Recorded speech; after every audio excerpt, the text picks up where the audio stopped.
Ciao ragazzi, il tiramisù, uno dei dolci più amati in assoluto.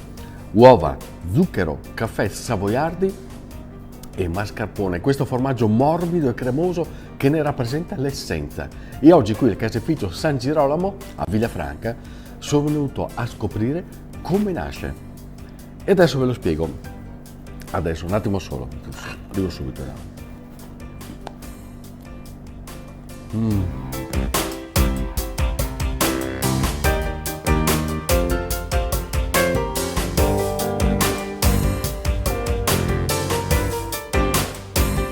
Queste sono vasche di affioramento e contengono il latte proveniente da allevamenti in cui le vacche vengono alimentate con il fieno dei prati stabili mantovani.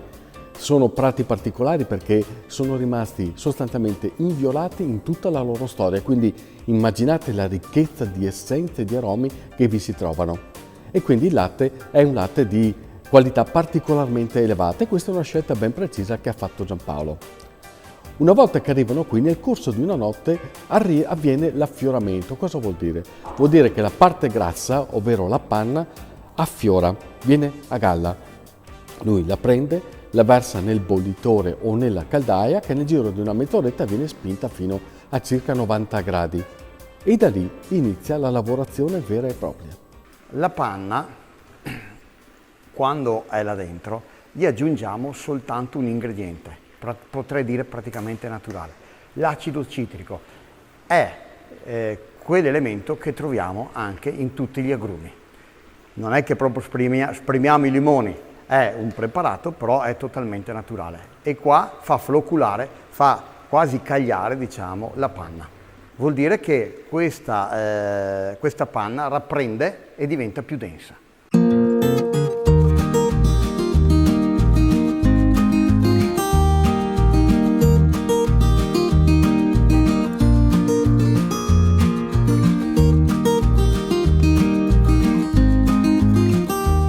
Scaricato, resta qua 5-10 minuti per perdere il grosso del siero di scarto, ma poi va messo tutta notte, quindi altre 12-15 ore a riposare in cella fredda, una cella in cui non ci sia nient'altro, nessun altro prodotto, perché qua parliamo di un prodotto sterile, privo di altri batteri, non bisogna contaminarlo con niente. Quindi resterà lì tutta notte. Domani mattina questo qua verrà, diciamo, montato, verrà amalgamato e confezionato. Uno dei requisiti più importanti del tiramisù è la consistenza. Il dolce deve rimanere sodo, non deve colare, cioè non si deve verificare di trovare quel liquido antipatico alla fine sotto il vassoio o sul fondo del piatto. E per arrivare a questo, Giampaolo ha adottato una tecnica che praticamente è la stessa da sempre, quindi da almeno un secolo a questa parte.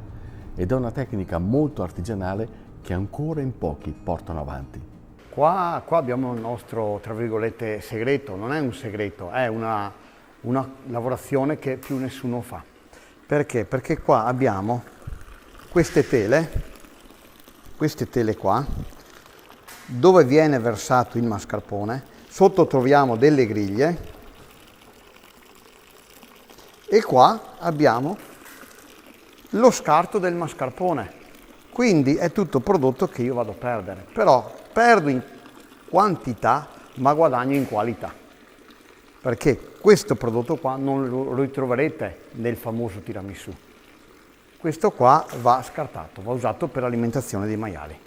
Pensate voi che là dentro io ho messo 440 kg di panna e mi resterà soltanto circa 220 kg di mascarpone e soltanto nel mascarpone artigianale abbiamo questa perdita, mentre nell'industriale c'è tutto dentro praticamente e troverete la differenza quando fate il tiramisù.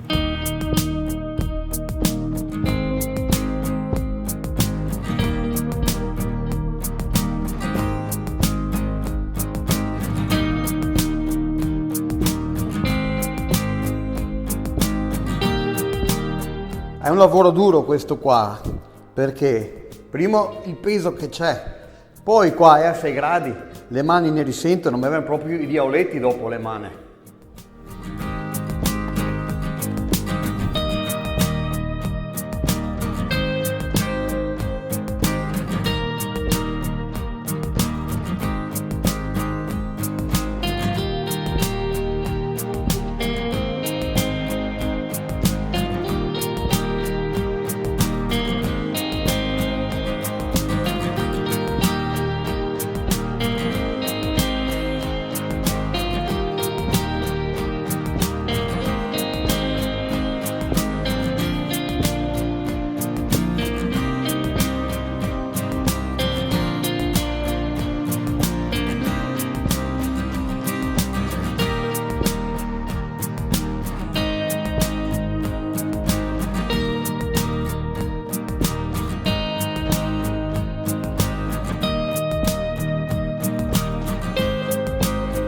Filippo, è stato bravo il papà, vero? Sì.